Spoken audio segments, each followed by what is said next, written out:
Hey, what's going on, you guys? This is Brandon Washburn, one of the co-owners here with Winner Circle Pro Wrestling, inviting you guys to make sure you check us out July 17th, Hunger for More, and for all news and updates, matches, as well as interviews, promos, anything content-based when it comes to Winner Circle Pro. Be sure to follow us on social media. That's at Winner Circle Pro. On Instagram, that's at Winner Circle Pro PW. On Twitter, and of course, Winner Circle Pro Wrestling on Facebook, and be sure to tap into the YouTube, and that's youtube.com/@Winner Circle Pro.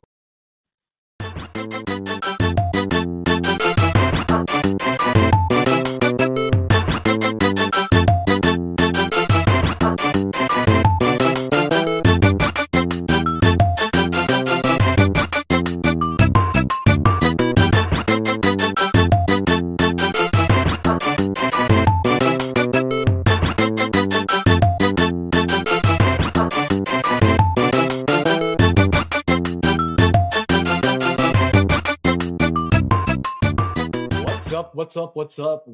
Or I guess, hola, es football. This is the time. This is Doc, aka Bougie Nagata, aka Sad Boy Page, aka one of the hosts here. And man, you talk about a tournament full of turmoil. You talk about a tournament full of excitement, full of letdowns, full of surprises.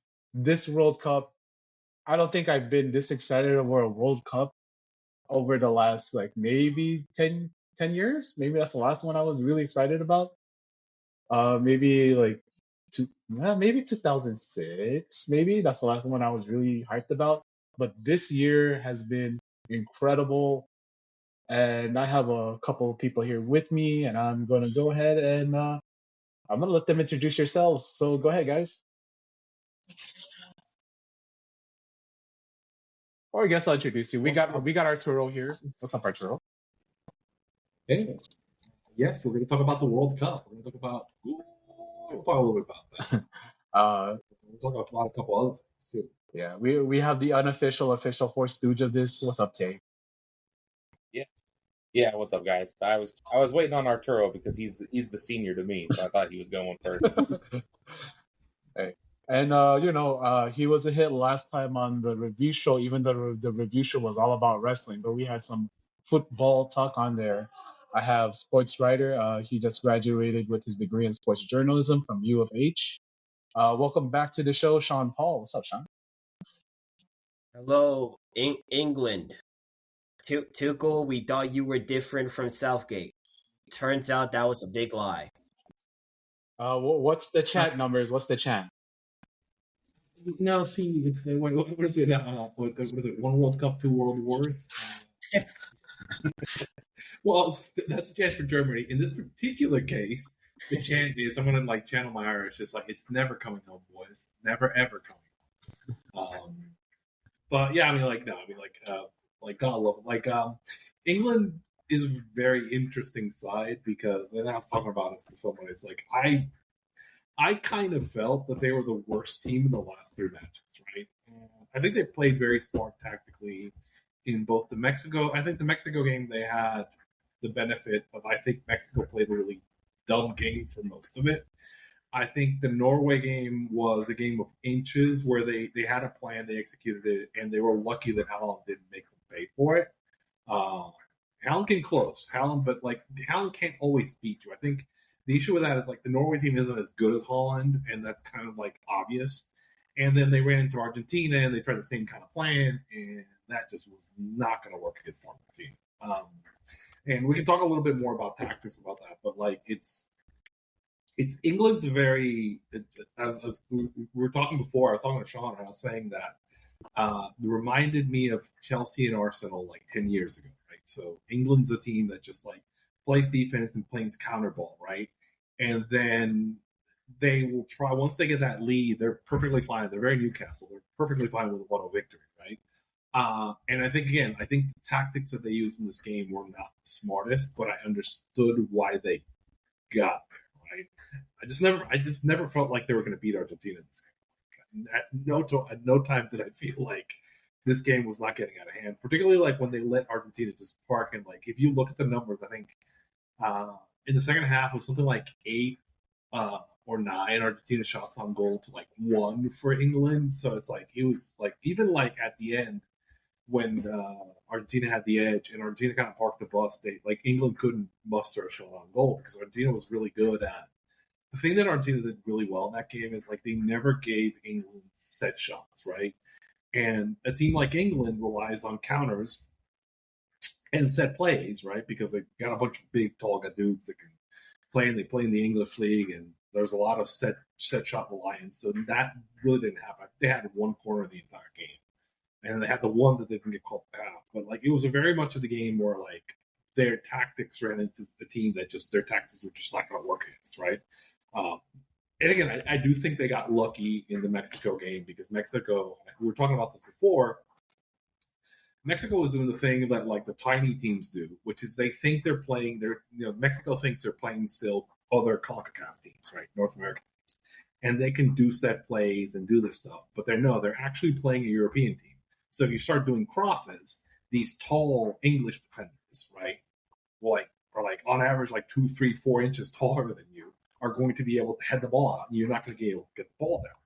And in that game, it was really until the end where Mexico started going to down balls at the start. Oh, you brought the picture. Down balls at the start. And in this Argentina game, Argentina was immediately Messi would like every time like they would get these set plays instead of taking the high kick. And when I say the high kick, I mean like a cross or a free kick. They would do the down passes because really what Argentina wanted was to move the ball, get close to the box, and have Messi drop killer entry passes to get the ball. So that was kind of what was going on. But I've spoken at length. I'll turn on. Like, what do you guys think of like that England Argentina game? Okay, that game honestly frustrated me a lot. It really did because well, the first half was, let's just be honest. First half felt like more of an MMA fight than an actual football match. I'm looking right here. Both of them really didn't create no chances. Like England had 1 shot, Argentina had 2, and then the foul, like so much like the fouls. Argentina with 12. England had 7 fouls, and then both each had a yellow card. So honestly, the first half was like very scrappy, which is honestly my kind of match. And then the second half, like England, like you said, with their transition play, they did very well with the opener with the opener from Gordon, and then after that, it just.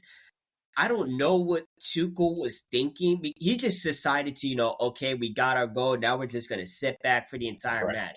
And I said to myself, and then I thought back after the match, once he took Gordon out, I knew what I knew what his plan was because we've seen this before. We've seen this before with England. From the 2018 World Cup to the 2021 Euro to 2024 Euro to some extent. Like they always do this. They gain momentum, they play good football, and they have a lead, but they just refuse to take the initiative. Like, look, I understand a low block, like the last 5 to 10 minutes you want to go for a low block. That I can understand, but like. Because obviously the pressure is going to get ramp up, and you don't want your team to make any unnecessary moves. So I can understand that, but a low block for over 30 minutes of regular play, no. Well, I mean, let's talk about conferences, right? Like the first half was a comic. Yeah, it was definitely I would say, okay, this is definitely a South American. Like the English announcers were like, I was like listening to the BBC feed, and they're like talking about, this is like when we covered a Copa America game. It's like because they were just trying to kill each other for stuff. It was like Uruguay playing like Ecuador or something. Mm-hmm. But I mean, what happened in the second half is essentially like England's, which they get the 1-0 lead, they start channeling Greece or Italy, right? They start playing Gaskin. We're going to park the bus, right? And the problem in that game was like So I understand what I will explain what the British English coach thought. So he was trying to do the same thing he did to Holland, which is we are going to keep your striker away from the box, right? But we're going to put the guys back. We're going to keep Messi outside the box, right? And their thought was like anytime Messi was going to go and try to go into the penalty box, that like Kane or Bellingham or someone would come in and tackle him hard, right? So essentially, they're doing the thing where like they're bumping him hard and they're willing to take the fouls and like keep him out of that box. And if Argentina had cooperated by force the set pieces because they believe they can win set pieces, which is what they did to Mexico. So Argentina didn't cooperate because what Argentina did was like, okay, so like Messi, once he figured out they were doing this, he's like, oh fine, I'll just start doing false line things. I'll just start dropping outside, running. He kept running to the right side, right? He kept running to the right side, running to the right side. And then like he would basically like move into an angle and do entry passes. So he's like, okay, fine. So if you're gonna cover up on dress, I'm gonna sit like 5 feet or 10 feet outside the box, and you either come up with two guys and give me an open lane, which happened a couple times, so they almost made those goals. The shot before the second goal is like when they do that, they come up to Messi passes it, and the guy just like does that stone shot that just goes off the post. And then as they're resetting, like, and I actually like saw that, like, so Messi gets the ball back, he moves down, and there's 7 defenders between Messi and the goal, and he just finds the window to pop it to the other side, the ball goes in. Because essentially what he was doing, foot, mind you. Honestly, it's probably one of the greatest passes I've ever seen in my life watching football, because if you look at the difficulty, because the reason that also worked is he put it in the window where the goalie couldn't get his hands up because the goalie didn't know it was going to go in behind him, or it was like the goalie was like trapped because he was like, fuck, what do I do? Because if I go up and I miss, that they're walking the ball in behind me. Laureano's walking the ball in behind me. But the point being, like, Argentina didn't cooperate because they also did not get into a cross battle. Like, even on corners, they were basically taking the ball outside, building and passing. So they didn't cooperate. And because England was selling on putting 2 or 3 guys on Messi, it's like we were talking, like, why didn't press? Well, because they were selling on pressing Messi, and they thought that if they pushed the midfielder, so basically they played away from in front of their area, they would not have enough defenders, and they would have to basically eventually they would get either Lariano or Messi or somebody in Argentina on a one-on or a breakaway. That's kind of what they're thinking. The problem is that where that worked against Norway, because Norway kept bottling the balls, right? They couldn't help Haaland off the ball. Argentina has like 4 guys that if they have the ball in front of goal, they're going to murder you, which is what happened in this game. Right. Like I was like, Pickford, who's the English goalie, was playing out of his mind. Right? Yeah, he was playing out of his mind. And yeah, I mean, the substitutions made sense because obvious, like, they brought in Nico Gonzalez, then they brought in Montiel, who's more of an out and out attacking fullback, and then they wanted to give Messi as much space because now they got all this attacking that's crash the box while having some midfield solidity by being it Rodrigo de Paul, and then Messi decides, okay, I'll just be a right winger because like he's not in any rigid position. He's a free roamer. So like I was just like the substitutions, like the first 2, like Anthony Konsa for Anthony Gordon. Basically, what that did was basically basically got rid of England's direct outball threat in transition, because like Bellingham and Kane, they're speeds, but they're speedsters, but they're not like transition threats. And then Daniel Burn for Declan Rice, because obviously they were go because once Argentina started getting good quality chances with those crosses, since England were going back, so they sacrificed Rice. And while it was a good idea on theory, that England just basically gave up midfield control to Argentina. Right. I think one thing that's really underrated that people don't understand is Argentina is, I'd say, probably the best team in this cup at staying in front of the other team on defense. I mean, like, the only time in this game where they didn't stay in front of England was the one goal where one of the Argentina defenders slipped. The Argentina defender slipped, and so they got a position on the play, and it was really the only time the entire match really not where like England got ahead of them on a shot. And really, as you say, when they take Gordon out, they don't even have that threat. So Argentina basically thinks we can say, like, doesn't matter what we do, particularly if you come back and you're not pressing, we can just keep pressing because we do not fear your attack. We think we can stay in front of you at all times, right? So the Argentina guy thinks I can get in front of him or foul him, right? So it's what makes them so dangerous is that they basically feel that they can lock you down like that. And then also, like, when you get into these situations where they press, I mean, if you get back in defensive against them, then I mean, you get into a situation where like they're eventually going to score on you because they just have too much firepower. Right? So it's a very kind of like it's like both the Egypt game and this game. It's like somebody was saying, like, didn't you think they were going to lose the Egypt game? No, I did not think they were going to lose the Egypt game. Even when they were down 2-0, I was like, fuck, because in this game you could feel the Argentina goal coming, right? Yeah, like Pickford was playing out of his mind, but you're watching that game, and you're like, one of these balls is going to win. Yeah, because I mean, like, even though, low block, all it just takes is just one moment for a pass to slip in between and someone gets a goal, and like that Enzo goal, that was it. And what really frustrated me from England was like because the low block clearly failed. Like Argentina, like they scored. So if you're a manager, you got to think, okay, so the low block failed. Now we need another goal. You should like be subbing on attackers, but Tuchel didn't do that. He was still adamant in that low block, thinking it can get into extra time and maybe go into pens. But then it got like 5 minutes later, Lautaro Martinez makes it 2-1 with a beauty of a cross and Messi on his weak foot, and only then is when Tuchel starts bringing in Marcus Rashford, Ivan Toney, but by then it's already too late. Argentina's got all the momentum on their side. Well, I mean, and Argentina at that point decided, we can just park the bus. Argentina was willing to like let the ball come the other way at that point. Right? So, and they really, as I said, it's telling that England was not able to get the ball in front of I think the one ball there was one where the Argentinian goal just fell on it to the side is basically what happened. I think the issue is that I think England have something with this team, but they still probably they kind of lack a through line because I think the game is moving more like you need to have like a forward focus, and I kind of think Bellingham is a little like Bellingham and Kane aren't really.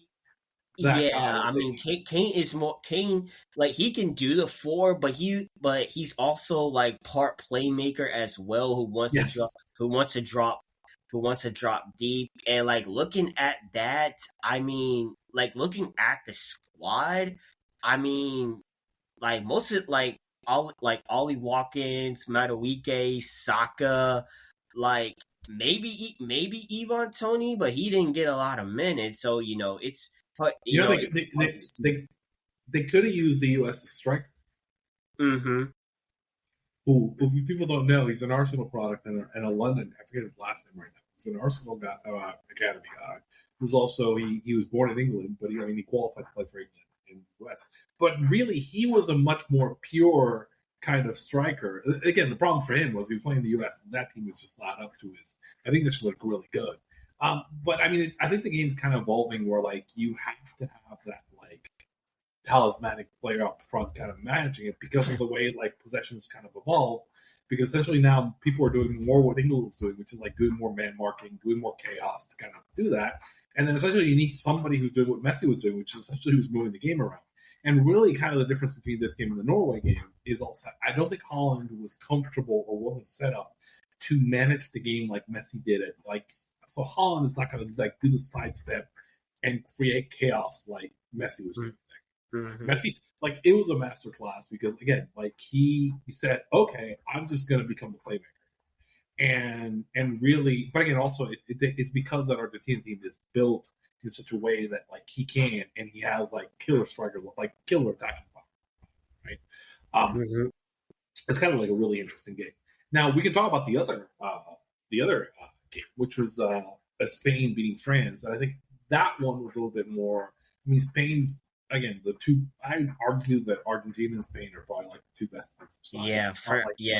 France France basically had no control in this match. Because honestly, I thought maybe France could with their transitions, like the attacking unit, but I forgot one of the most important elements in all of football, the midfield game, and France did not have an answer for Rodri and Fabian Ruiz. Yeah, and Jamal basically has had Mbappe's number recently. I think it's like 6. I think it's 6 straight matches, like in all competitions where he's like had his number. Yeah, I mean, let's see. He had that. There was that the 2025 Copa America final, the 2024 Euro semifinal, this World Cup semifinal, the 2024-25 Nations League semifinal, the 2025 Super Copa, and also the 2026 Super Copa.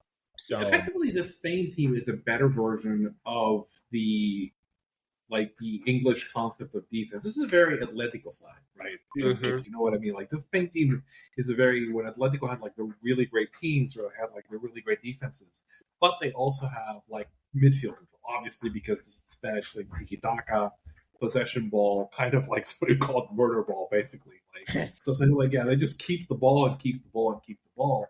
It is interesting because I do think Argentina matches up really well because Argentina has the players on the midfield, has the attacking front to match them up. I do think ultimately, I think Argentina wins, right? I think partly because of there's some home field advantages going on. I think also I think Argentina has more attacking power forward, and when Argentina wants to impose their game will on them, it's much easier for them to do that than Spain's going to try to beat you.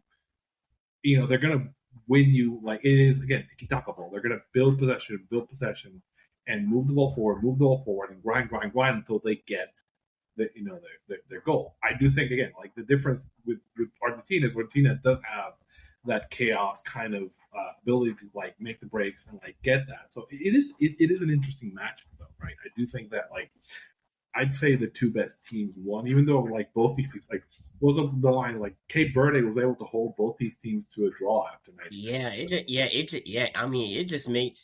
just makes what Cape Verde did against them. Basically held Spain to a 0-0 draw with Zinha with those 7 saves. Then they took Argentina to the brink round of 32. It just makes what the Blue Sharks did against them even more impressive. A really interesting team because a lot of that it's really interesting how that team was built, right? It's a little bit of the mercenary bit, but a lot of like a long term program to get to where they were. Really impressive team. But I do think it's really interesting how Doc put up a photo. Yeah, this is the photo I was talking about, which is so there was. I'll give you the backstory of this. So when Messi was a young, I believe he was with young Barca player.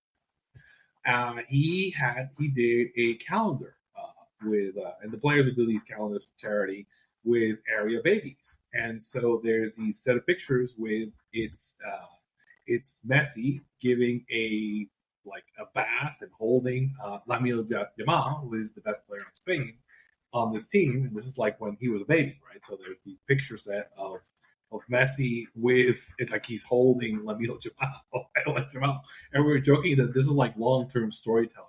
Wrestling should take notes, right? Because it's like so unbelievable. People keep saying, "Is that real?" It's like, yes, it is real. Yeah. When I first saw that, and people were telling, and they said, "This is your mom." I was like, "Wait, this is your mom?" It's your mom, yeah. It's your mom. That's the kid. Yeah. And again, the story is because he's from Barcelona, right? So he's from Barcelona, and they chose him as a. And again, I don't think they knew. It's not I don't believe his family is in that, but he, both products of the system. Right? I don't think they knew that the baby was going to do anything. It's kind of funny. It's about 19 years old. It is kind of one of the more insane things that's ever happened in sports. Yeah, because it requires it on both spectrums where Yamal's good enough to be a prominent player at 19, and Messi's good enough to be a prominent player at like 39 years old. He was also like, also Messi wasn't Messi yet. So he Right. was like, this is him when he was with the youth squad. So yeah. It's a Barcelona Foundation charity calendar photo shoot organized with the Autosport and EPSYS, basically. And it's 5-month-old, like Jamal, right, with his mother, right, and they do the bathtub thing. It's giving, it's holding them. It's really just yeah. Of course, Jamal does not remember, but it is kind of like the storytelling. Like, is this something where Spain is going to, this is a new golden generation for Spain, right, with the youth squad, or does like Messi get one final trophy with his team? And I remember like we were having the conversation like back in the World War, like Messi ever win one, right? And he's at this point, I believe he at one point retired from international play too, so it is kind of amazing to see it. And I do think it's helped because I do think that strategically the game has shifted into a place where like guys like him can play much longer. Lukaku, same thing with Lukaku, right? The whole thing with like Lukaku coming in and like because they create this gravity. It's a very basketball thing. They're creating this gravity up front, right? That like allows these guys to be much more effective. But I do think it's because like the game has moved a little bit on, and people are doing a lot more man marking to the possession ball thing, which creates these opportunities for guys who can draw like the double and triple teams. Very basketball. Like double or triple teams create openings so you can actually score. So yeah, it's made it so. But again, like it works because again, full credit, Messi is an artist. Like the passing he was displaying game was just like, okay, this like it was just from another planet. Like England just couldn't do anything. Dude, like for 86 minutes, man, they kept them at bay, and then right at the. We were joking that like that last hydration break, like the England manager was running out. He was just desperate to get the hydration break because he knew the game was like it was going the other direction. You could just see it, right? It's sometimes you forget. Yeah, you could see it on Tuchel's face. Like even though they had a 1-0 lead, they were, because they were sitting back, conceding territory. Argentina were getting more quality chances, and he was just telling them to basically lock in, and then I'm just still in shock and all about that match, man. That's the match that has been on my mind for like basically the entire day. Yeah, I mean, again, it's the play that people will remember is because it's great because they take that shot, goes off the post. The Argentinian players are just like talking, like and you see Messi just calmly gets the ball, right, drives it out, draws again. There were 7 English defenders just looking at Messi on that play, and he basically threats the 7 players, gets to the guy on the other side.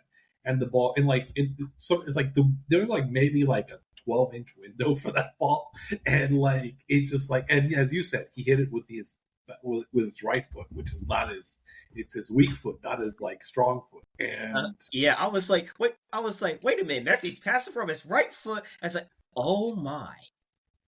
So basically England forced him to go to his right, which is not a strong foot, and he still basically like threaded the ball through 7 defenders on a perfect lay to get it. It was just okay. I mean, sometimes you can plan for it, but like it just doesn't work, right? It's like the joke with my dad. My dad always said that like it's the World Cup is always won by the team with the best player or the Germans. So, and I think we may be kind of heading to I think Messi like holding and winning would be probably like what would historically make sense, right? What are you guys' picks? For the final? Yeah. Oh yeah, this is because honestly, man, I do not know because like obviously because honestly even Spain has their attack for all their attacking unit. It has fallen short of expectations, and it's not entirely like they're not getting good chances. They are. It's just a bit of them are hobbled. Like Yamal had that ACL injury like near the end of the club season, and he was like barely at 100%. I mean, they're getting some good moments, but like it's just a midfield that is able to make everything function, and Rodri is at the center of that. And don't forget, Rodri has had his own injury struggles, like 2024, after he won his first Ballon d'Or, he suffered a torn ACL, missing 51 games, and then this season he picked up 5 different injuries, including two new knee injuries, missing another 27 games, and yet he's still the focal point of this team, keeping the tempo rolling, making incisive passes, speeding things up or down. It's the midfield play, and then the defense is also another strong suit. Unai Simon. To be honest, I won't lie, I was the one who questioned De La Fuente of Simone starting over like David Raya or Joan Garcia, but he's more than lived up to the task. I mean, that France game, he was making some plays. Yeah. Like he was sweeper keeping off his line, beating out Mbappe. I was like, okay. And then Pau Cubarsí. I know he's had his struggles. It was a struggle for Barcelona defensively, but he's arguably been the best center back of this entire tournament, and just finding that platform is good. But like for all the strengths, like Argentina, like yes, this team isn't Yes, Argentina, they're not the team they were in 2022. Everyone's aged up 4 years older. The midfield has significantly regressed, and yet it doesn't seem to matter because they just have. It's just that Argentinian winning mentality that no matter the odds, no matter the adversity they're going to go through, they will always find a way. And Messi evolving as a captain, taking on the burden of this Argentina side that's already won it all and are looking for more history. I mean, I call it power of friendship or some whatever you want to call it, but like Argentina won't go down without a fight. I mean, I think the game I'm kind of thinking of in this is I'm thinking about the Uruguay game, the Uruguay-Spain game, where like Spain had that lead, but Uruguay was charging late. And I feel that's kind of the script a little bit, and it's just this Argentina attack is a lot stronger than Uruguay's, right? And that ultimately, that's the thing with this, is like I feel like if it comes down to Argentina in front of the Spanish goal, it's going to go kind of like this game, where eventually, just I can't see them kind of keeping that off the board, and I don't know that Spain can necessarily score enough goals this particular game. I think that's going to be the path for Spain winning is Spain has to put up like 3 goals in this game, right? And I don't know. But Spain's only conceded 1 goal the whole tournament, so do they really need to put up 3? Yeah, it's generally impressive. Like defensive line has really done their duties. It's just the attack, because they've scored, they've getting good quality chances. We just haven't seen a Spain attack when they're like fully locked in. Like who's the best upfront striker they've played? Right now, Mikel Oyarzabal, who I've said has been criminally underrated for years. He's got 5 goals for Spain already. He had a. Who's the opponent? Who's the best upfront? Not like upfront, kind of like essentially like upfront 9 that they've played. Because I think that like the thing with France is. Okay, upfront 9. Okay, because let's see, Austria. Nah, they weren't really threatening. like they had Ronaldo, but like at this point of his career, Ronaldo. I was going to say, like, I have friends who are Portugal fans who basically talk about like Ronaldo holding Portugal hostage, basically. Yeah, I won't lie. He did kind of hamper Portugal tactically because he's not the out and out penalty box poacher. He's just a static four. He's just a static four now. Like he can't consistently break the lines or win headers. Because the thing with it, Mbappe is more of a guy who's going to be coming out for the wing to score, right? And he's great, he's incredible. But like, I think it might have been Lukaku, and Lukaku was playing the whole thing where he's playing like late in the game, and he almost got a goal in that game. Like that, he almost got a goal. He almost got the equalizer. So I feel like this is the best. Like Messi's going to be the best upfront striker and like essentially like ball control, like playmaker they're going to see at the front. And so it's going to be interesting how that looks. Like I'm trying, like I can't come up with a good example for Spain because really they've gone like their path in terms of that. Like France was the most, the strongest offensive side they faced, but France played Spain where Spain wanted to play. Basically, they played them tiki-taka, right? What I mean when I say tiki-taka, they play possession ball. They're basically like another team that like builds, and then like their talent eventually comes on the wings, but they're not like when somebody kind of like puts the front line, it gets hard for them to score, right? Which is what would basically like essentially like I think France would have had problems with England too, right? Yeah, because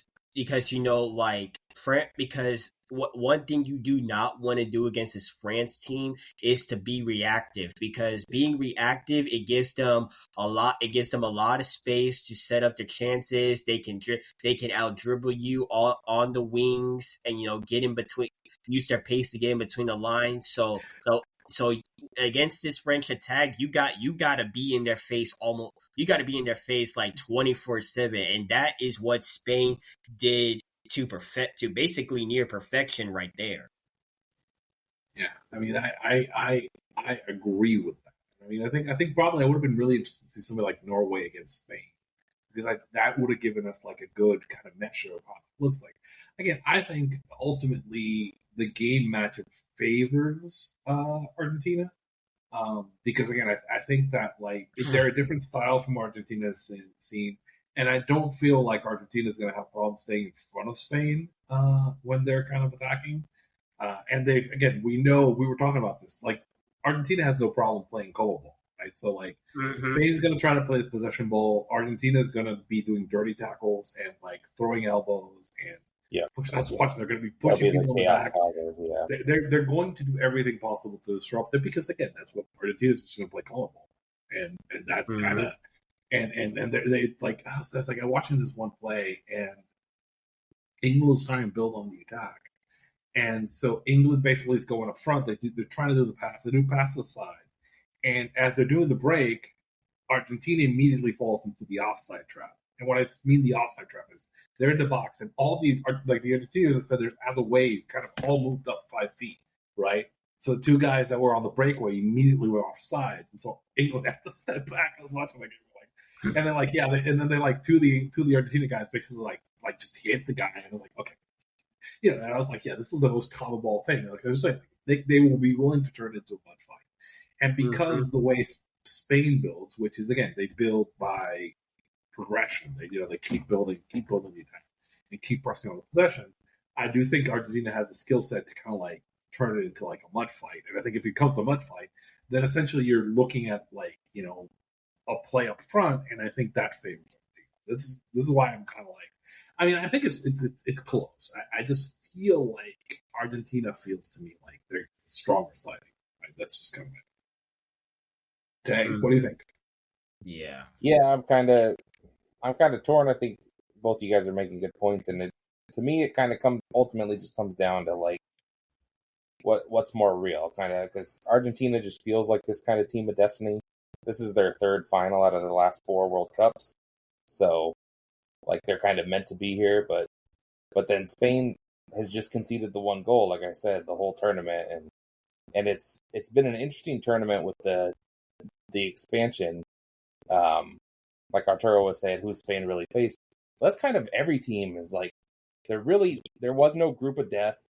There was no like early big matchups. It's a lot of like these teams not playing each other until like this round, the semis.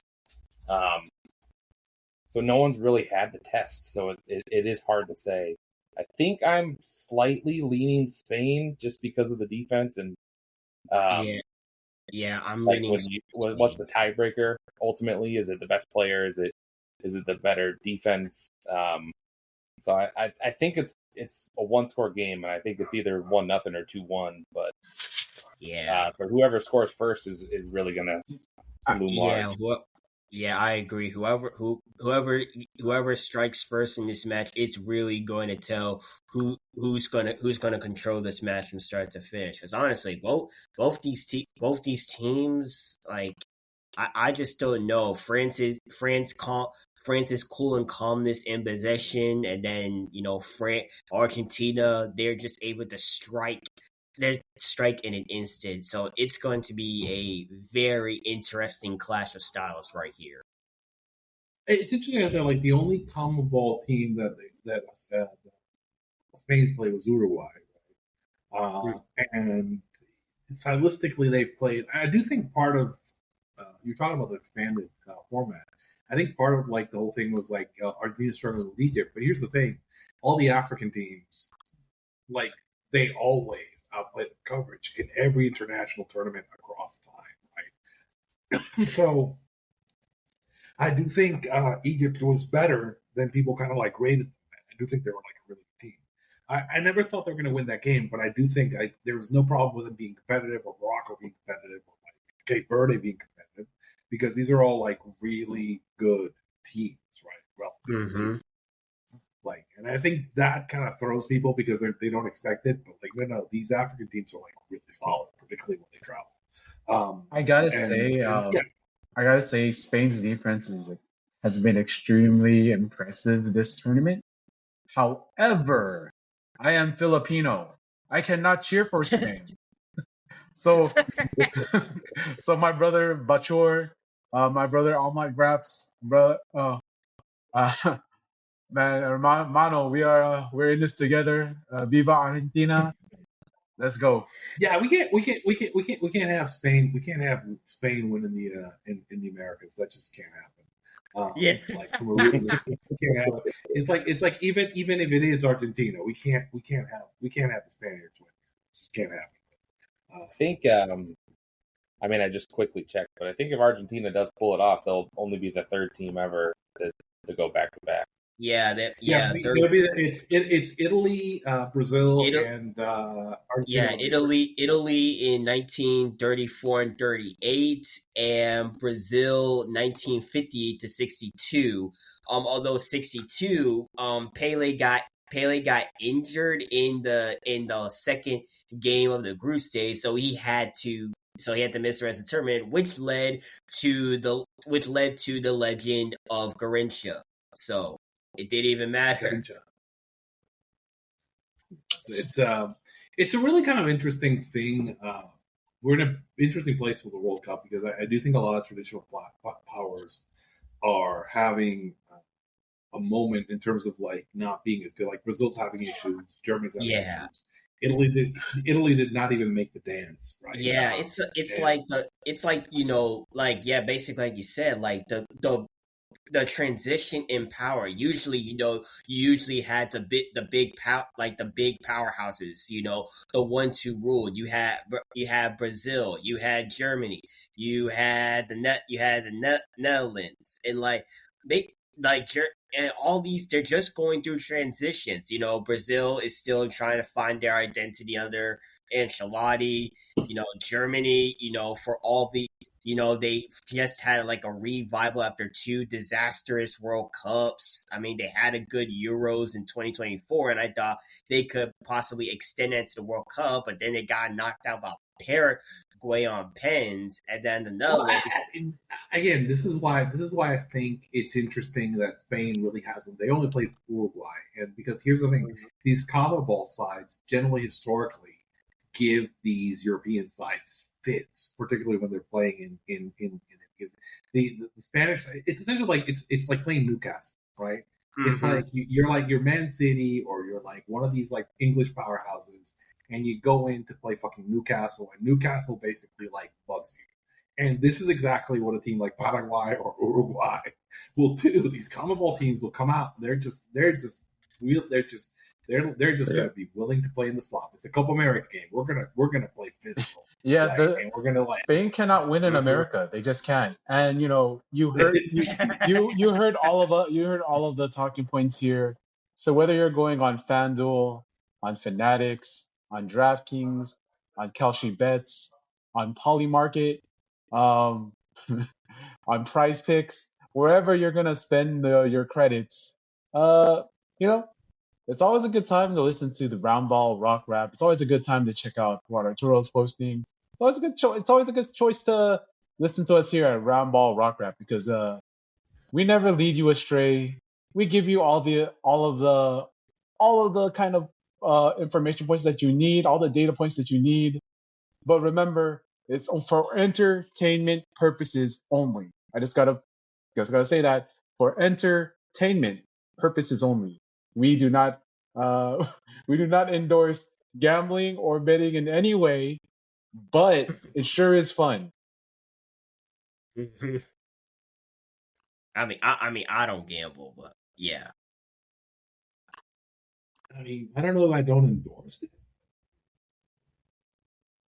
I endorse doing it like in a safe manner, safe and fun. So last time we were talking was of course the draft and the trade deadlines and all that stuff, and came out that LeBron was going to be a free agent this coming year, which set off a lot of discussion. I think like it was posted the day before about the possibility of Washington moving towards actually recruiting LeBron, which was a pitch given to us here by Garrett Gonzalez of Fight Game Media. And it wasn't the Washington pitch. It was the Warriors pitch. Warriors pitch. So he was talking about the Warriors, and the other point was where the Wizards come in is as I said that it's a speculation, which is they're going to have to pitch to Team LeBron, Team Clutch, and that meant that they were going to have to like some teams are going to offer like signing and giving Anthony Davis the max because Clutch client he was going to do that. I remember like saying at the time also that Philly was going to figure in because like the other most prominent Clutch guy is Tyrese Maxey, right? And LeBron loves having team be a Clutch team, and again, yes, Philly was definitely in play. And yeah, I mean, like that's kind of in the way it's broken down. Where like, there's a couple choices, but like it does seem like he's gonna go to the Eastern Conference right now. Yeah. Although it does seem like it may not be Cleveland because like we know people in the area in Ohio, and they seem to be kind of like there's no noise like that. Yeah. BJ said that if there was noise, they would be talking about it. Shout out to BJ. Also, tomorrow at Fanatics Fest, whenever this show comes out, it's probably going to be today. I'll probably send this out on Thursday. He's going to have a thing with Halliburton. Yeah, Halliburton, yeah. For Mind of the Game, for his podcast. So, him to the Pacers would be pretty insane. I'm just putting it out there. Like a really interesting. I mean, if the goal is to win a title in a town that's not won a title, then yeah, that feeds in. I don't know how that plays into the possibility of getting Anthony Davis because they've already kind of made the trade unless they're willing to pursue that. Yeah, I don't think they can get AD, but I do think that's like LeBron could kind of slot in as the number 2 offensive option on that team, and they're probably like a top 3 contender in the East. Without, I think without getting LeBron, they're probably right. Because I don't know. Halliburton's gonna be back for this season, and the technology of what it is, it's gonna be very interesting how that's gonna work out because without him this year they just fell apart.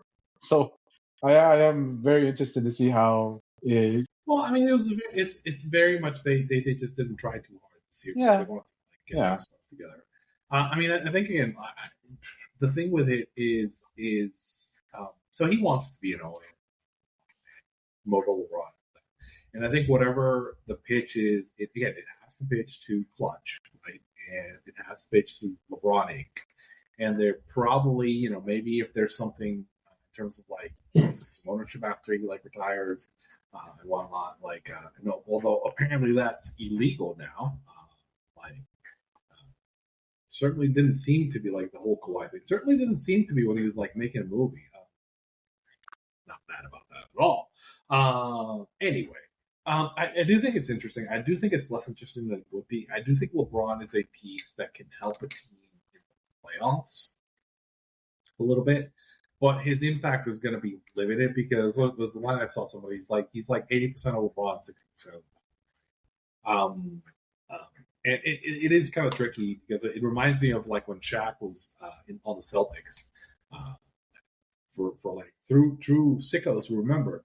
And he was on the Celtics, I think like 2010, 2011, exactly. And when he was able to stay on the court healthy, that team like destroyed other teams, but he was never able to stay healthy on the court. I don't think that LeBron he's obviously not in any way like LeBron. Like I think Shaq was like 350 at the time. He's not in the best shape in the world. I do think LeBron is going to be much more able to do that. But I mean, I think for him to be an impact, it has to be a team that really does not need to play him and can basically like rest him and keep him kind of like available for certain situations. He's a 20-minute guy this year. He's going to be a 20-minute guy, and you got to maximize those 20 minutes. Mm-hmm. Which is why I've never bought the Warriors thing, because how can the Warriors play in 20 minutes? They have like 8 players in the roster right now. Yeah, I mean the whole pitch was like try to get like him and get like AD coming in, and right. If you can get AD, if you can trade for AD, and you could put AD next to Steph Curry. I mean, yeah. And then you got LeBron, AD, and Porzingis, and you're planning to stay healthy with those three. Yeah. Yes, that is. Yeah. And I mean, also, honestly, Golden State, it's not a bad tactical fit because, Steve Kerr, his system is built on live dribble handoffs, gravity off Curry's movements, split cuts, and basically the ball moves. And at this stage of his career, LeBron, he's far more effective as a play finisher and connected passer, which is what they need. But, also the problem with this team is obviously spacing. As, with the Warriors' current starting five, it already has real point of attack defense issues with Pod's typically an off-ball defender and Gui Santos not moving well enough to check quick guards. And also, there's a fast – and also, they want to get younger, so adding like a 41-year-old LeBron, it's not – I just don't see that happening. Even though Draymond did decline his player option, I just don't think going to Golden State would be a great fit. Yeah, I mean, I think he probably thinks that, and I think the front office and I think the Warriors, I forget who was Warriors, but they think that he's going to go to the Eastern. That makes more sense. I mean, Dina was kind of like thrown. That was like throwing me for loop was. When they threw in Minnesota. But apparently he's close with Connolly, who's the old Denver GM. I think Minnesota makes a lot of sense. It's just in Minnesota, which is the problem. I did want to tell my one, because we're talking in Minnesota. I want to tell a little bit of my story about the Ball family. At my old place of work, I used to work at a grocery store many moons ago. Some of the customers there were the Ball family. Really, really great group of guys. And the father, what's his name again? LeVar. So LeVar would give the people that worked at the grocery store, we would always help him out. He'd always come there and hit you with a Starbucks card at Christmas.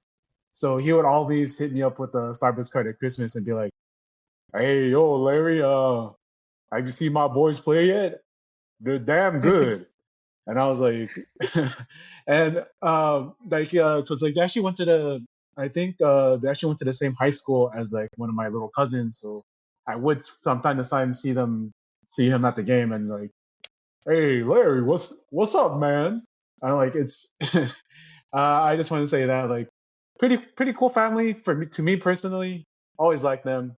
Uh, like to see that kid because he would always come in wearing like Lakers stuff all the time, and like he would always talk about, yeah, so like I'm definitely gonna play for the Lakers. I know I'm gonna play for the Lakers. So when I saw him get drafted for the Lakers, that was one of the times where I let out an F yeah, because I like the kid, and to see someone do that and kind of achieve their childhood dream, their boyhood dream, that was pretty cool. But that's my only Ball family story. That's all I have.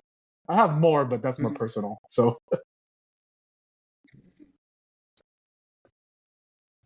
Yeah, I think that I was a big fan of Alonzo when he came in.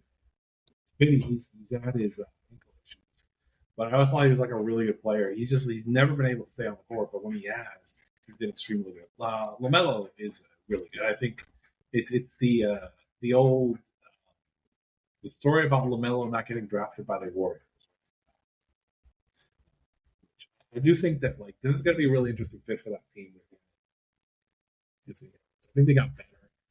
Did they get better enough for the playoffs? We'll see. That team is all built around the playoffs. I think that the thing with Minnesota that's interesting to me, or like where I trust them, is because I trust their GM, who has a really good track record of finding guys. It's underrated. Like the most useful skill for a GM in the NBA is having a guy who can find, or an organization can find guys to fill out the roster. Brad Stevens is really good at it, and Connolly is really good at it. The Lakers used to be really good at it. We don't know if they're still going to be good at it, but like they used to be. You know who's kind of underrated at it is I just blanked on his name. I just had it, but the Gerson Rosas, who's on the Knicks now. He did a good job in Minnesota, and he's done a good job. Well, I mean, here's the thing with I've said this before. I think here is like I'm on like some Discords on, and I talked to some people or like in private Slack channels with like stat guys, and I knew that Knicks front office got smart like 3 or 4 years ago because like for the longest time the Knicks under used to be like the money bet, and once the guys I knew got onto that team, I was like, fuck, this team is gonna be good. And lo and behold, they've been like really good at like if you look, the thing with that superpower with the Knicks is like they do an incredible job of filling out the rosters. Just like, oh hey, let's get Jose Alvarado to be like 10 or 11 man. Yeah. Who's like let's get Landry Shamet back, who is he can't be in your top 6, but he's coming off the bench and it's great, right?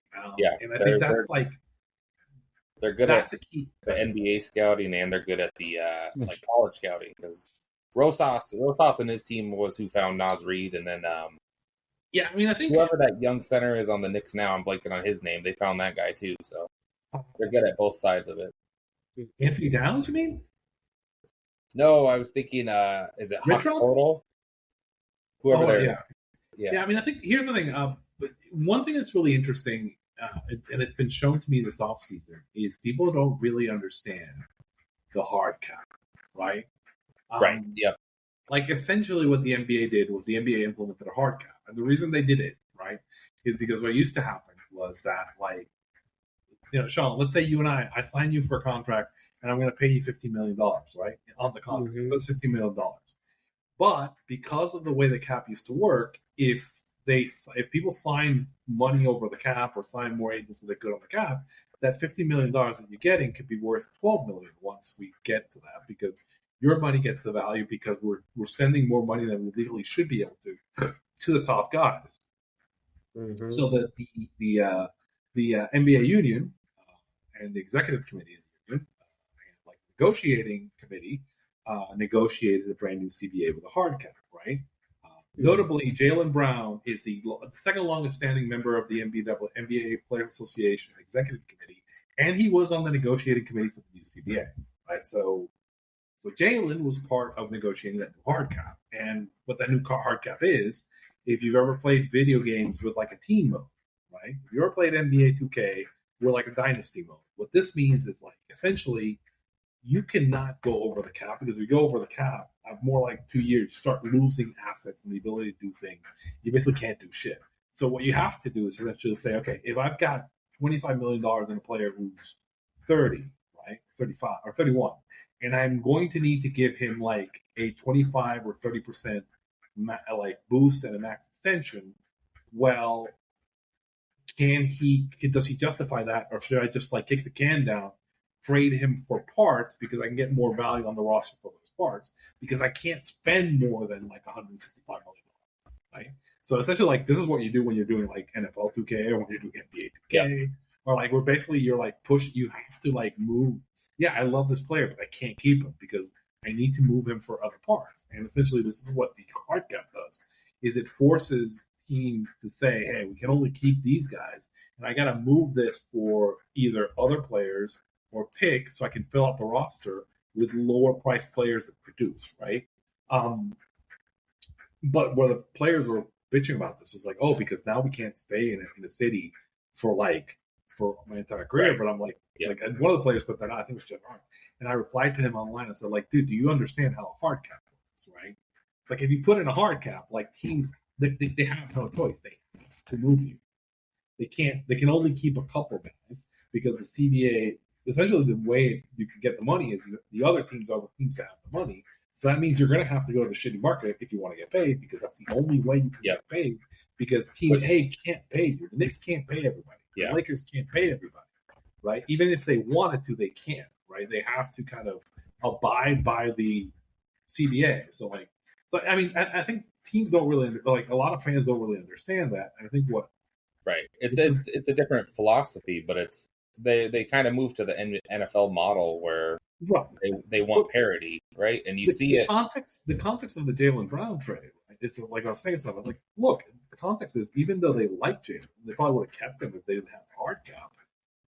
They had to go, okay, this contract is unsustainable. We cannot pay this guy like a max player because even though Jaylen is good, he has warts. There's some warts on his case when you look at some of this stuff. And you can't pay that much money to someone who has warts. And you can say, okay, we're going to move him for Paul George, who's a player who fits that roster, right? In terms of the playoffs. Like, we're talking about the LeBron thing. But like, I mean, if you bring in Paul George and he's going to, like, you're paying 20 minutes a game this season for, like, 60 games and you're playing 30 minutes a night in the playoffs, is he good? Yeah. I mean, like, with the roster like the Celtics have, and you're getting him for much less money. You're getting him for, like, less money. You don't have to sign him to extension. You probably sign him to a lower extension.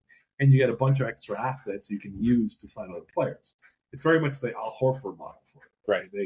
They have a real kind of idea of how that's going to fit. Right. And really, you're thinking two moves ahead because I think like you're a Celtics fan, I'm a Wolves fan. When the Wolves traded Karl Anthony Towns, they did it for 3 parts, but they also did it so they could extend Naz Reid down the line, right? Because you can't pay Cat, Rudy, and Naz Reid. So, but by moving away from Cat, they were able to keep Naz and get the pieces. And it's similar with like the Celtics. That opens up the money that when they have to pay like Peyton Pritchard, now they have the money because they don't have the Jaylen Brown tax on their cap. Right, and they would rather, and they believe they can get enough value from what they're getting back, justifiable. Yeah. And I mean, they kind of, they did. I mean, I'm on the record saying they're going to probably go over on whatever their win total is this year. Because, I mean, I just think that people are going to underrate, like, the fit on that team and how it's going to work. But again, people don't understand. I think there's a few teams that do. Like, I think OKC understands it because OKC keeps that war chest and keeps, like, rolling out because they know that the only way that, like, you need to have those draft picks and you need to be able to bring talent in because the way it works now, if you don't, then you're eventually just going to have to trash the team. It's just can't. Right? Yep. It's a very kind of like, but it is funny because it reminds me. It's like these people have never played like Dynasty mode on anything. But like, you know what I mean. Like you're just like, I love this player, but I can't keep him because I want to continue. I want this team to win every year, right? So I need to kind of like flip. I gotta flip my roster. I can't keep my roster, right? And even though it hurts, you gotta do it. Right? It's hard. Yep. Well, we're talking right. Especially because the NBA model has shifted towards that even before the second apron, where it stopped being like you need a big 3 and it started being like you need to go 8, 9, 10 deep. The playoffs are only getting like more grueling, so it's even without the second apron, I think there's the chance of like these Jaylen Brown kind of trades because you can't be a 6 deep team and win the title anymore. Well, the problem is like this. So Jalen's contract in particular is the second highest contract in the league, right? And I think objectively, with a hard cap, you cannot justify paying Jalen the second. You can't. You can't. You could if you didn't have Jason on the team, maybe. But you have Tatum on the team, and you're like, you can't justify keeping him around. And again, this is why it was kind of interesting. Where like the conversation I would have with like Celtics fans are like, "Oh no, they didn't get enough value for him." I'm like, dude, nobody he's been on the market forever. Nobody was willing to do that. Yeah. And the market wasn't going to get better when he basically said, "I want my extension," which is he's going to get an extension from Philly, right? Which is fair, and he should get it. But like the market wasn't going to get better once he asked for the extension, right? And he started saying, "I'm not going to sign an extension for you," right? How's that going? It's a really kind of interesting kind of exercise. Yeah, and it's it's been consistent when you kind of look at like the players in that pay range. What have they gone for? Karl Anthony Towns went for Randall DiVincenzo in a first. Anthony Davis went for nothing. Trae Young went for nothing. So Giannis went for 3 first-round picks, but that's because Pat Riley's 80 years old and was desperate. So I think they got as much as they could get for Jaylen Brown, just because that 35% max. It's just a negative asset across the board, even for a player as good as Brown. And you gotta have the right team, like you were saying. Like the Knicks could afford to take Karl Anthony Towns because Jalen Brunson took a pay cut. Yeah. But like the average team can't absorb that. Yeah. So we're talking about youth. We're talking about these development programs. We're talking about like the value of players now through these trades. But have you guys been watching any of the summer league? I've watched a bit. I watched a bit of it. Yeah. I've watched less than I typically would because again, yeah. I've watched a little bit. Yeah. I'm really liking Carr and Tiapo right now. I'm really liking the way Baby Lakers are looking, but it's summer league. They're probably gonna end up in the final 4 of the thing, but they're looking good. But it's summer league, and I'm excited for the youth that there's gonna be coming up this year.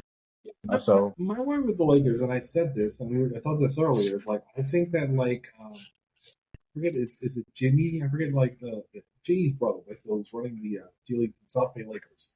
The Lakers have had a program that's been done an extremely good job of taking talent and developing them into NBA ready talent, lesser talent, developing them into good players. And Ronnie's looking good, man. I don't know how the new organization is going to be, the new ownership is going to be in terms of holding that. I think that would be my concern about the Lakers, man.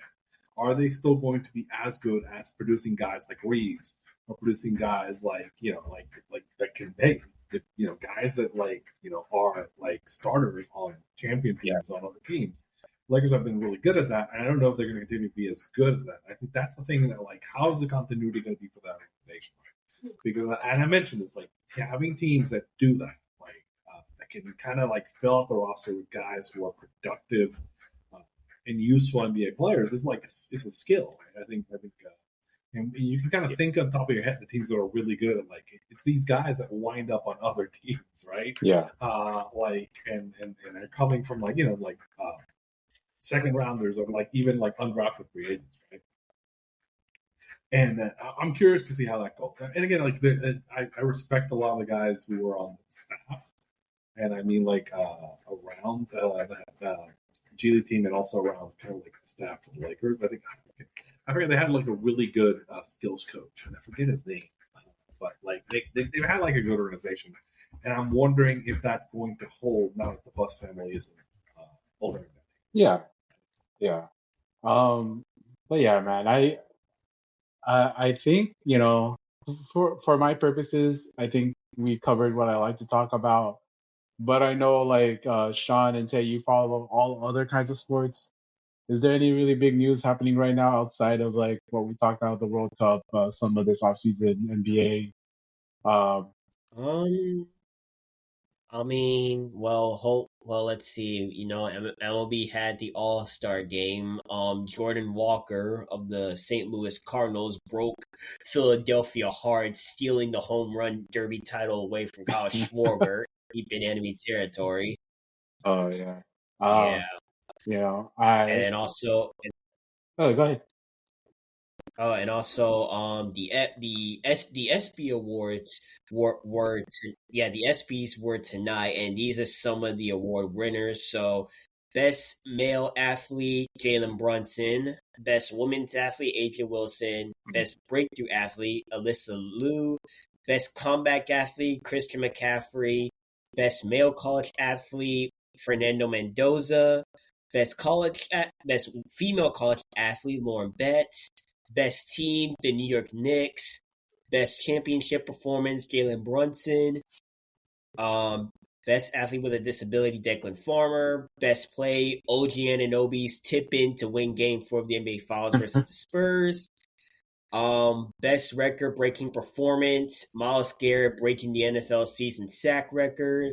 Best single game performance, Shohei Ohtani when he pitched 6 scoreless innings, struck out 10 batters and hit 3 home runs. I saw that game on TV. It's like he is the new age Babe Ruth. This dude, best NFL player, Shohei Myles Garrett. Shohei gave up so many millions of dollars so that he could win titles, and like that's like his MO was to be the greatest player on the greatest team. And so I just wanted to say that about Shohei. Shout out to Shohei. Shout out to my Doyers. always gotta support my boys in blue. That boys in blue, not the other boys in blue. I don't support that. So just gotta say that. Just so I could save my ass. So Yeah. Okay, where was I? Okay, best NFL player, Myles Garrett. Best NHL player, Connor McDavid. Best NBA player, Jalen Brunson. Best WNBA player, Aja Wilson. Best MLB player, Shohei Ohtani. Best soccer player, Lionel Messi. Best golfer, Scotty Scheffler. Best fighter, Terrence Crawford. Best driver, Lando Norris. And best tennis player, Carlos Alcaraz. And the honorary awards, Jim Abbott won the Jimmy V Award. Jason Collins, Arthur Ashe. Scott Ruskin, the Pat Tillman, and then Muhammad Ali, Sports Humanitarian Award finalists, Adam Thielen, DeMar Hamlin, Steph Curry, and yeah, that's basically it. Hey, I'm gonna shout out Alyssa Liu because she's a Cali girl, also, Asian American greatness on display, gold medal winner. Hey, so, just had to do that. Just had to do that. The ESPYs are always interesting to me because of like, they don't really mean anything, but it's like really interesting. And then there's a lot of, I mean, of course there's going to be recency bias in that. So the Knicks winning team of the year is funny to me because I will always be a forever Knick hater. But that's just me. That's just me. But yeah. We're getting to the quiet part of the sports calendar. The stuff I'm following. They're doing like I saw the MLB. They're doing like an MLB. Man, MLB I'm not gonna say that what I said because I don't want to be canceled, but I do not have the brain capacity to cover MLB draft and trades in a meaningful way. Yeah, me too. The problem with that is it's also there is no buy-in or fan base for these players. No, they're not like it's not like with football players who are coming in like it's no or basketball players coming in as no quantities. So it is kind of a hard sell for me to kind of like I always just go like, but I mean I'm sure some people will like It is the.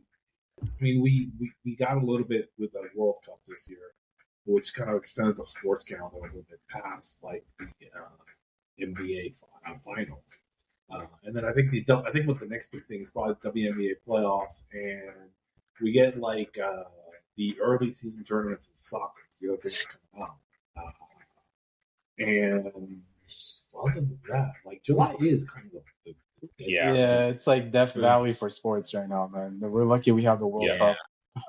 We're so Yeah, lucky. World Cup. Yeah, World Cup's ending, and then F1. When's the next work? When is F1? Yeah, we just had one with them. I It think was F1's got one this weekend, but we're closing in on the summer break for them too. So. yeah. Oh yeah, true. I've been getting a little bit more into F1. Thank you, Trish of the Trish and Sarah podcast for teaching me live on stream how points work and the point system in F1.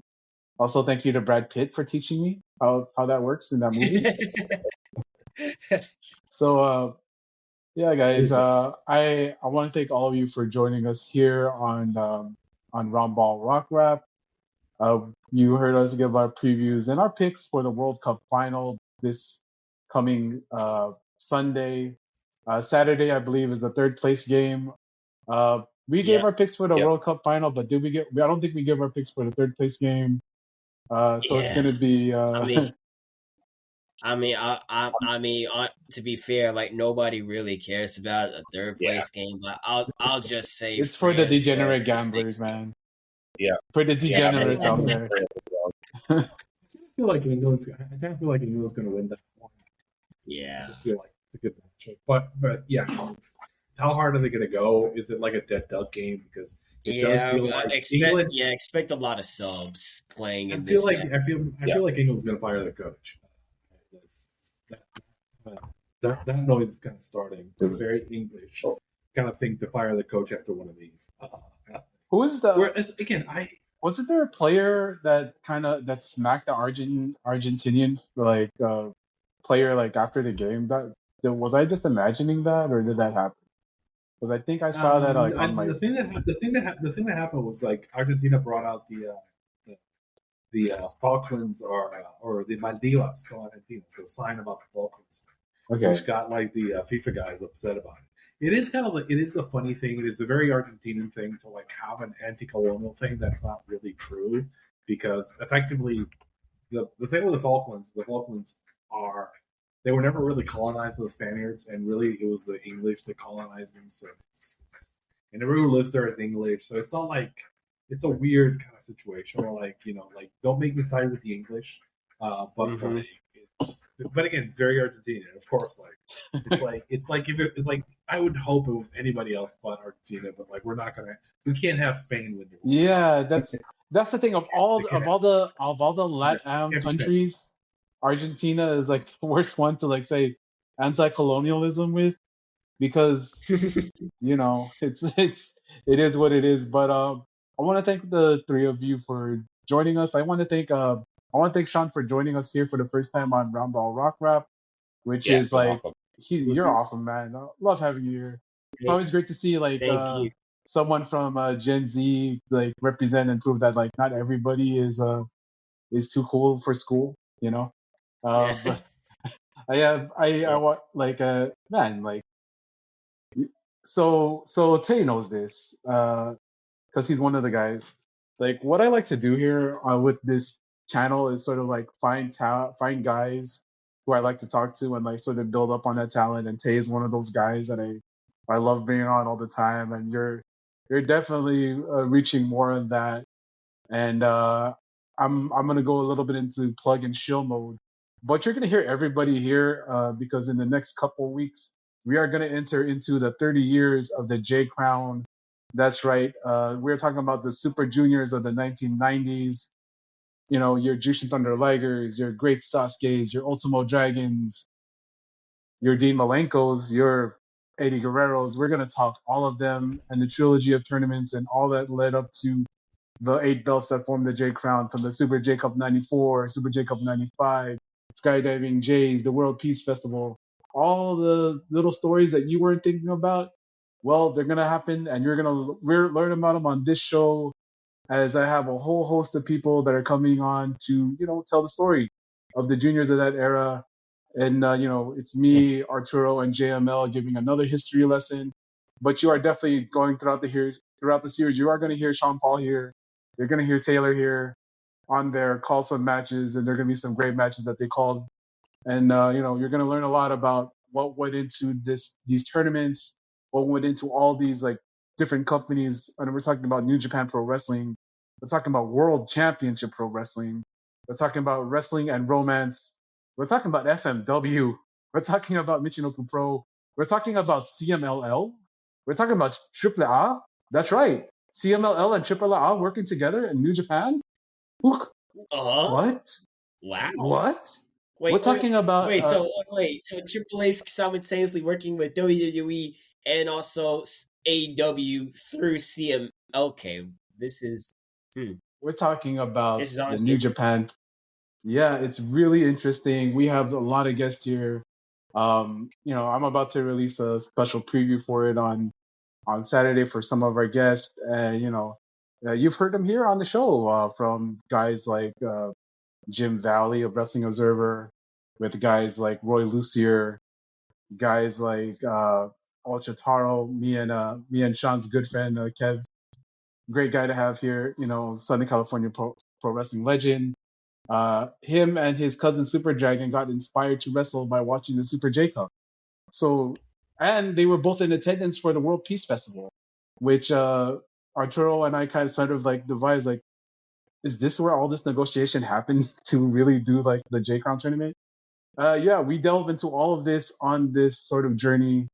You heard you heard like us talk about pro wrestling history before from the Wrestling Observer News Hall of Fame. Stuff we did last year. It's kind of in that same vein, but we also talked the matches. We also talk about wrestlers. We even talked to some of the people that were involved, such as BJ's good friend Sonny Ono, Black Belt Magazine's top kata, and I think he was like one of the best fighters of 1988 in karate. So yeah, we that was 70. Yeah, 100 and so yeah. So we have all of this coming on in the next coming weeks and the next coming months. I want to thank everybody here personally for being part of that. Like it's been like a big passion project of mine. It's a story that really hasn't been told in a big way. Most of this story has been told on behind paywalls.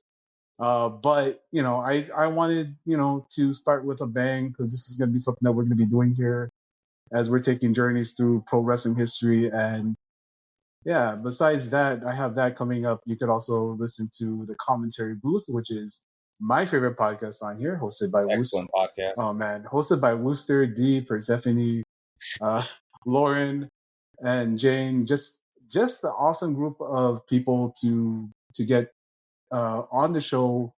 If you ever like were in the mood to hear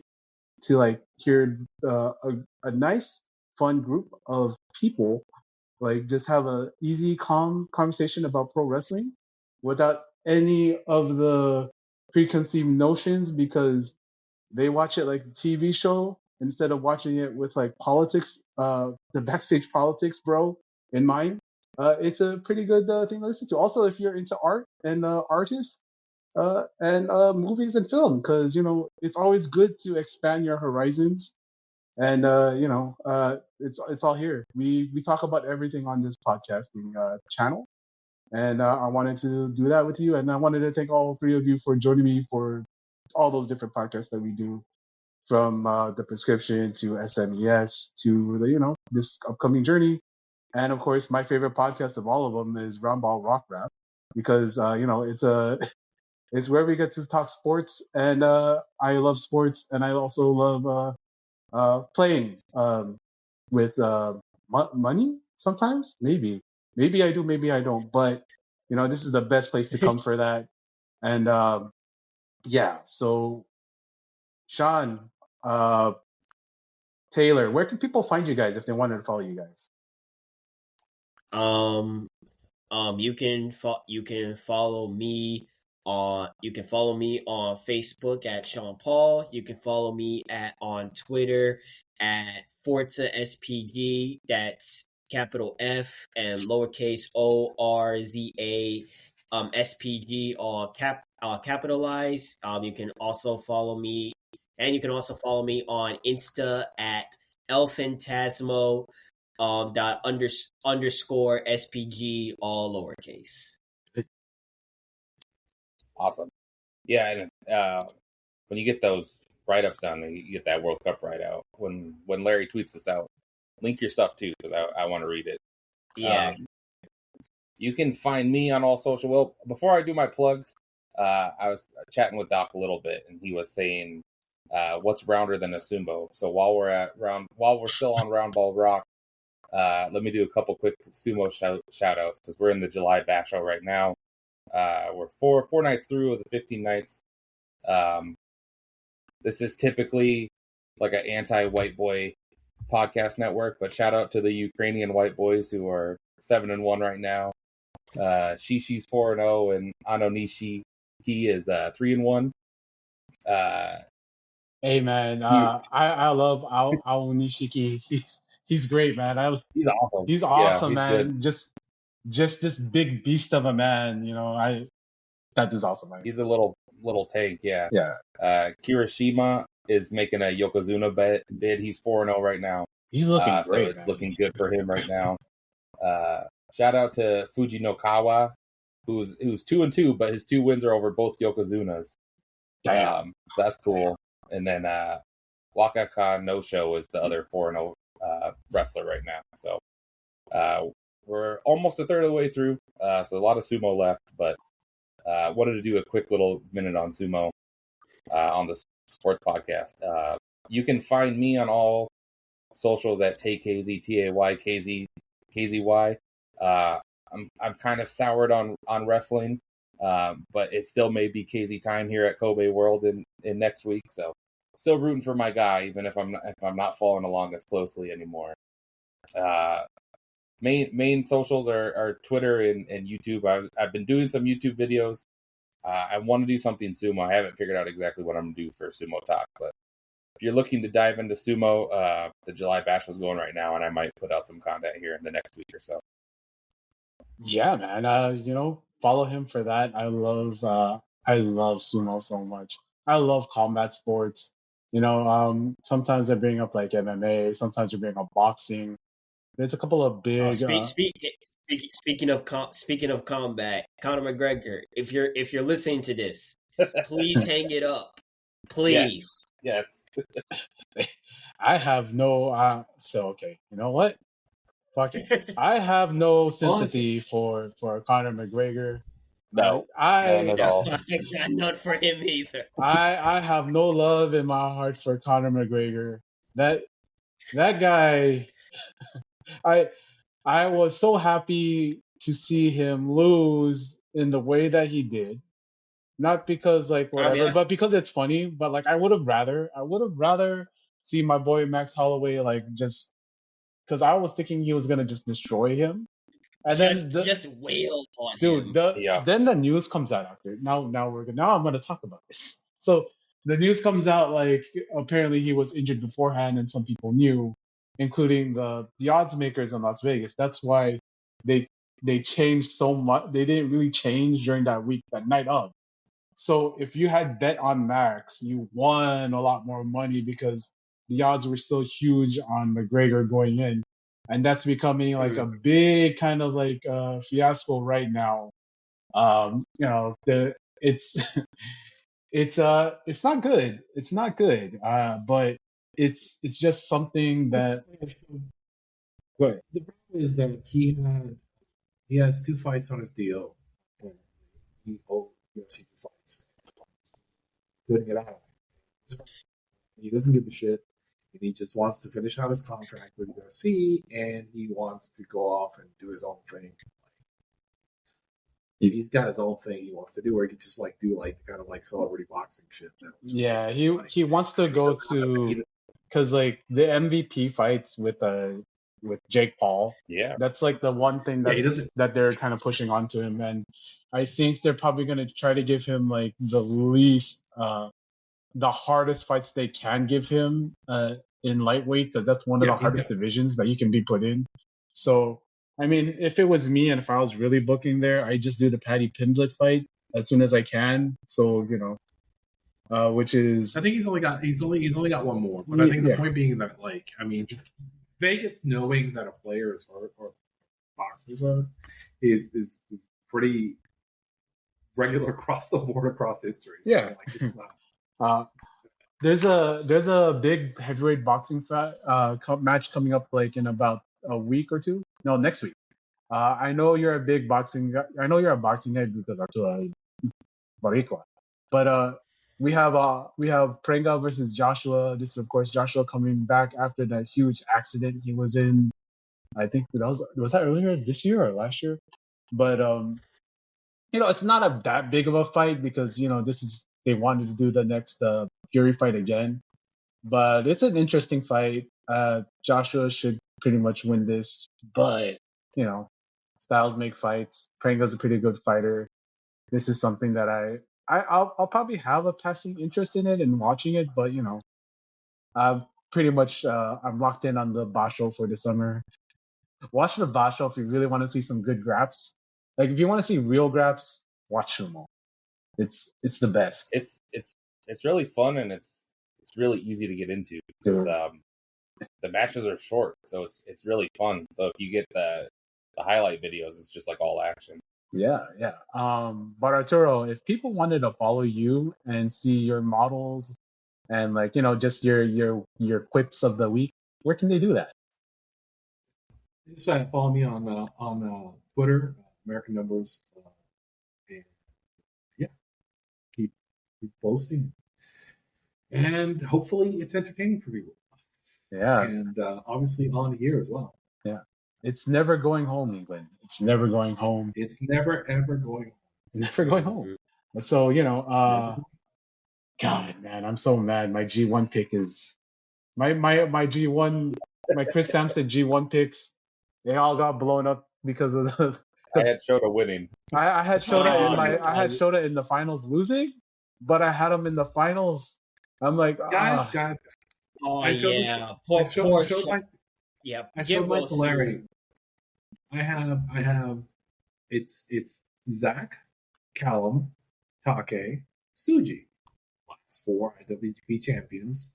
2 guys who are dojo, like Noah dojo guys or DDT dojo guys. And guys I should. I stand by it. I thought it was maybe I go with another. I thought maybe do I go with Goto? I was like, nah. Those are the guys. Yeah. And I didn't think they were going to push. I think Shota got that win because they kind of needed something to fill in. Needed to get the belt off Andrade and the kid. So yeah, it is kind of funny that after all that drama about Shota ever winning his first belt just gave him a transition point. They gave him the Iron Sheik reign, basically. Sheiky baby. Oh my God! Okay, but thank you guys for joining us. This was great, and see you next time.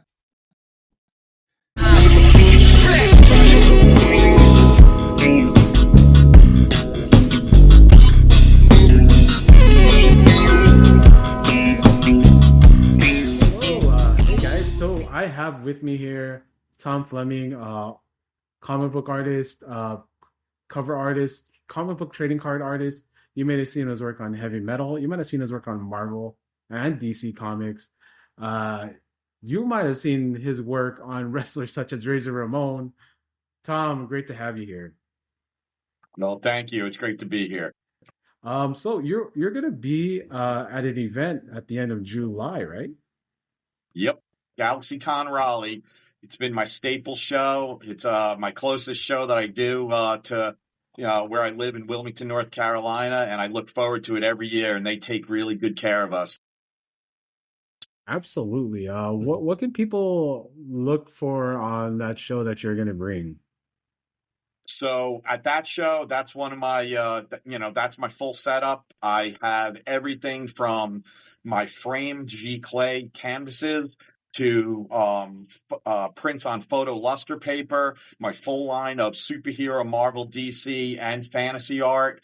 So yeah, it's pretty much everything. My full line of everything, including some original art. Sometimes I even bring the legendary original art for the 93 Survivor Series, the one that we spoke of in the interview with Lex Luger. I still have those paintings, so sometimes I put them on display also. I love this stuff. And where can people go again? This is going to be the Raleigh Comic Con?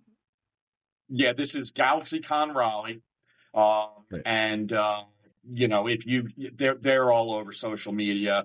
So if you want more information, just go on Facebook or Instagram and stuff, and they do daily posts on all the artists and media guests.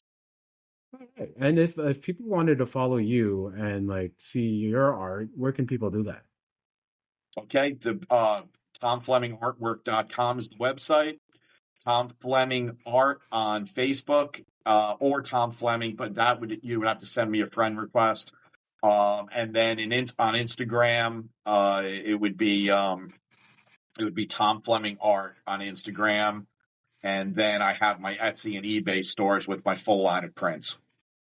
Excellent stuff. So that's GalaxyCon in Raleigh. That's where people can find you at the end of July. Yep. All right. Thank you so much, Tom. All right. Thank you. Appreciate it. Now that PNG is more or less, I hate to say done, because you never say never, but I don't see him ever doing it again. Yeah. Yeah. But you know what you can watch? You can watch Epic Pro Wrestling out of Baldwin Park, August 29th. Andrew, he is the promoter, the progenitor, the man behind Epic Pro in LA. Why don't you tell people about that show, man? It's gonna be a great show. We got Bad Dude Tito facing Alpha Zoe. We got Royce Isaacs defending the Epic Pro Championship. We got Tony Deppen making his Epic Pro debut. It's gonna be sick. Tickets available at bettereachday4.eventbrite.com and at the door. $30 for adults. GA tickets all over. So first come, first serve. You want front row seat, or want to pull up a front row seat, whatever, as long as you're not blocking any aisles. Kids' tickets are $20 at the door only. So, yeah, bell time 7 p.m. Doors open at 6:20. We'll probably have a prelim match or two. So it's gonna be a sick show. Tons of free parking and air conditioning too. Yeah. Air conditioning in SoCal, especially in Baldwin Park. That's where I grew up, man, and it gets hot out there. So I gotta duck into that show to get some AC because my wife doesn't let me turn it on. So, absolutely go watch that show. Go to Epic Pro in Baldwin Park. Go hit up on Eventbrite. You could hit Andrew up on X. He's Epic Pro LA, right? That's Epic Pro LA on the Epic Pro LA on Twitter, Instagram, and Facebook, and YouTube.